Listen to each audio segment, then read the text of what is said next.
watch. Well, joining us live is Shadow Assistant Education Minister Zoe McKenzie. So what do you make of these bans? So it's an interesting development, obviously spurred on by Julie Inman-Grant's advice to the government some weeks ago now. Interestingly, through the social media inquiry last year, we did take a lot of evidence, particularly from parents groups who were concerned about the addictive quality of YouTube. However, it was left out of the recommendations of the report and indeed the Coalition's comments because of its important educational use. To give you an example, even here in this parliament, we used to broadcast our own proceedings on the APH website, and it is now all done through YouTube. It has become a source of public discourse and information, and for that reason it was treated differently. However, subsequently, you've seen developments on YouTube, and may I say there are developments in all these platforms all the time, which has made it more TikTok-like, so the possibility for infinite scrolling and addiction. This is one that's harder to judge than the other platforms, in part because if you still allow kids to go onto the platform without accounts, who knows what rabbit hole they will end up in, going to the full access of YouTube content. This will be a trickier one for the government to manage, and obviously we will be watching very carefully.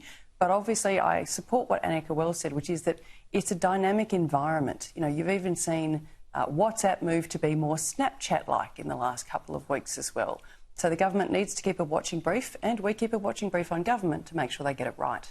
Yeah, you make some really good points there indeed. And also, as we just heard there with Ruben Spargo, in terms of children being able to activate accounts. I mean, they're pretty tech savvy, aren't they? So they're going to find those loopholes, no doubt.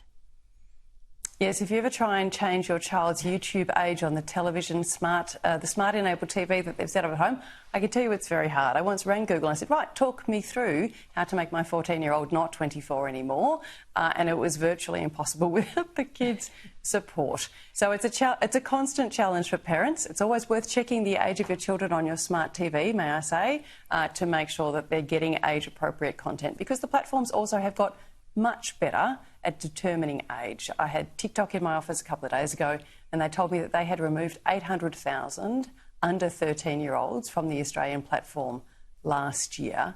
They do know how to detect age without the need for proving ID documents. They can tell from the way you engage on the platforms. So that work to some extent has already started, and obviously it will continue when the legislation comes into effect at the end of the year. All right, let's talk about NAPLAN, Zoe, because the results are in for this year's NAPLAN tests, and it's suggesting that there's a greater divide between the top and bottom performing students. So what did you make of these results?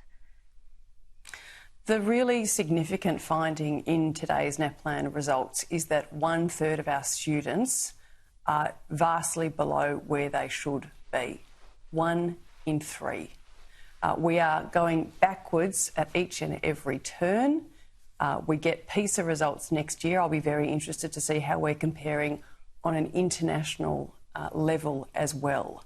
But what this does tell you is that even though governments have vastly increased their spending, they are not seeing the return on that investment. The two jurisdictions that are doing well, New South Wales and Victoria, have moved to more direct instruction, have prioritised phonics, frankly something that the Coalition has been going on about for decades now. So you are seeing the dividend from a more phonics-based approach in New South Wales and Victoria, and other states and territories need to follow. But we must expect better performance and better outcomes from the money that's being spent. There has been a vast increase in education funding, but I would suggest based on these results, it's not going to the most effective measures. All right, Zoe McKenzie, thank you so much for joining us. Really appreciate it.